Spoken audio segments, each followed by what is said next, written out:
What did we just watch? What have we just witnessed? I was trying to do a review for the World Cup 2026 final, but I wanted to wait until until the France and England game. And I'm gonna be honest with you, I was not expecting that from England. I was not expecting that from France. Even though France was there was no France in the first half. There was no France in the first half. France get outplayed. France get outmuscled. France get outran. France get outscored. France get outdefended. The France that we saw from the first half was not the France that we know. Well, not the France that we liked. But then, if we go to the other side, there was England. That England is the England that we expect. Well, not to play like that, but that's the England that we expect. That's the England we want to see. But that's not how they play. England surprised us. They surprised French. They surprised French people. They surprised everybody. They surprised themselves. They surprised their coach. And then I was like, wow. 4-0, no one is coming back. 4-0, they're not coming back. Surely not. The coach can do whatever he wants, whatever he thinks. They will wake up. I'm pretty sure they will score. I'm pretty sure they're going to score 2, 3, even 4 goals. But I also thought England were going to score goals. They were going to score goals. So how did the first half ended? The first half ended 4-0 to England. Yes, yes, this is not scripted. 4-0 England. France were 4-0 down within the first 45 minutes of the half of the game. The first half, England were down by 4 goals. No, France were down by 4 goals. England were up by 4 goals against France. Make that make sense. And I thought they were done. But then the second half came. And then Deschamps changed some. I think he made 3 substitutions. He took out Cherky. He took out was it Kanate? I think he took out Kanate, and he took out Do It. In their place came Barcola, who later on got a goal. Who came? Dembele, and who was the other one? Oh yeah, the center back. What's his name? The man that Real Madrid got it. Yeah, the center back, Upamecano. What a defender he is, man. What a defender that guy is. What a defender he is, man. Upamecano, they show Kanata how to defend.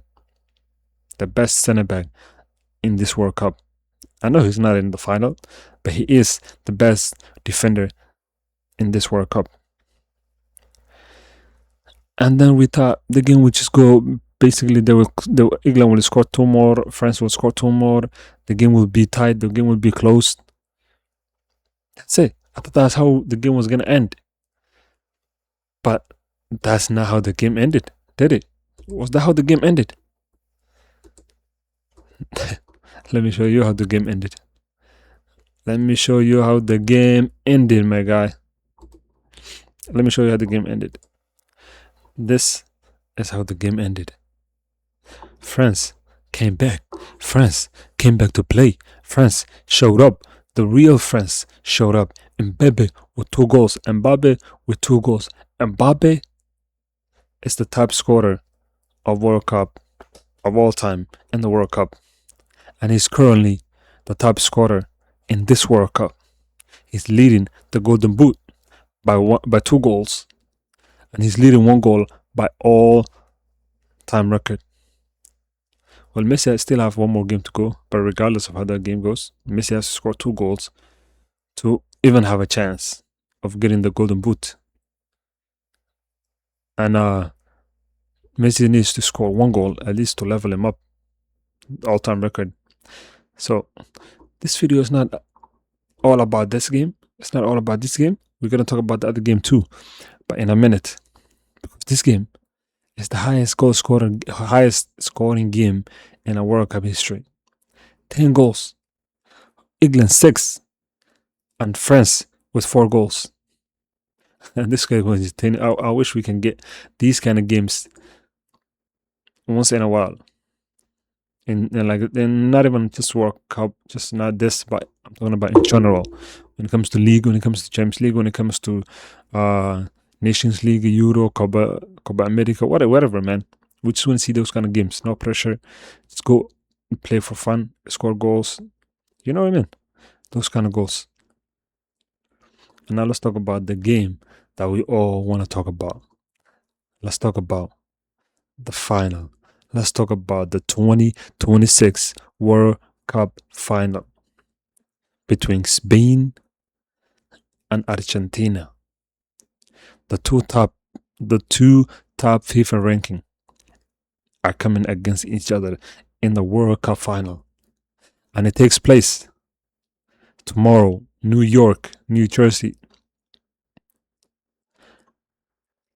Oh my, man. This is the two teams that I wanted to see. This is the two teams that most of us wanted to see. But this, I'm pretty sure this is not the team that you wanted to see. This is not the team that most of you guys wanted to see. This situation I'm in right now is win-win for me. If Mbappe wins, if Yamal wins, it's a win for me. If Messi wins, it's a win for me. But what is it for you? I want to know. Is it a win-win situation for you, or you want one of them to win more than the other one, or you have no business watching the World Cup final 2026?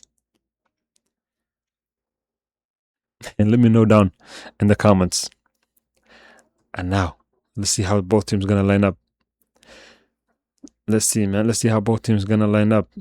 It's gonna be a historic game. It's gonna be a crazy game. It's gonna be a game for the ages. Let's start with Spain. This is how they're gonna line up. I'm pretty sure this is how they're gonna line up. They might change them too. They might change this guy to so they can control the ball more. To what was it? Bedri. Bedri might come in, and also Nico Williams. He might come in. He had a little cameo off the bench against France. Yeah, I mean he could have done a little bit better, but he actually did good. Not gonna lie. Bedri came on, little cameo. This is how they line up. This is exactly line up from last 2 games, basically. And they just need to watch out. This if Argentina win, if Spain wanna win, they need to give the ball to this guy and this guy more often. They need to feed them the ball. They need to give him the ball. They need to show them. They need to say, here's the ball. Take us over the line.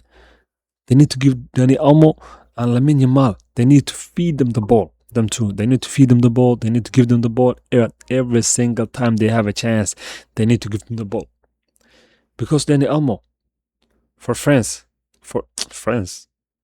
they're not here, man. France is not here. France, they're not here. For Spain, whenever he puts on that shirt, the guy is something else.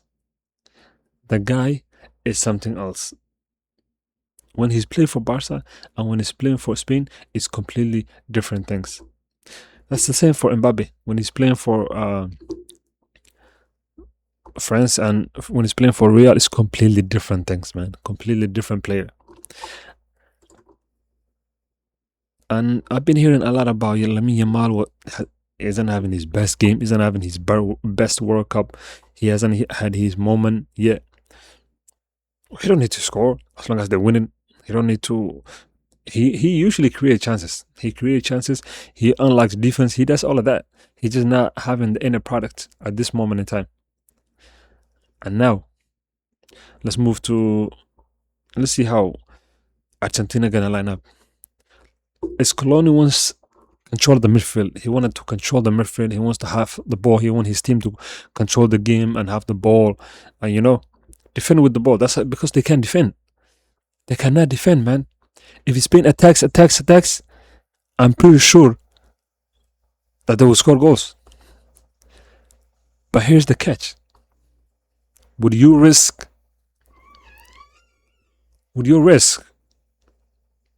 basically giving Messi time to give a pass, to basically giving me space to pass the ball to for his teammates, or you will just control the game, just wait and still defend like England did?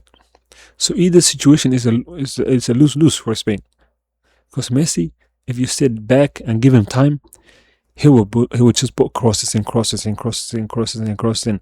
And if you give him time, if you give him space behind your players, in behind, he will put those long balls, those through balls. He's man, and I know he's 39. But still, don't give him those chances. Don't give him. And this is how they're gonna line up. They're probably gonna go with 4 midfielders, and then them 2 up top, and then 4 defenders.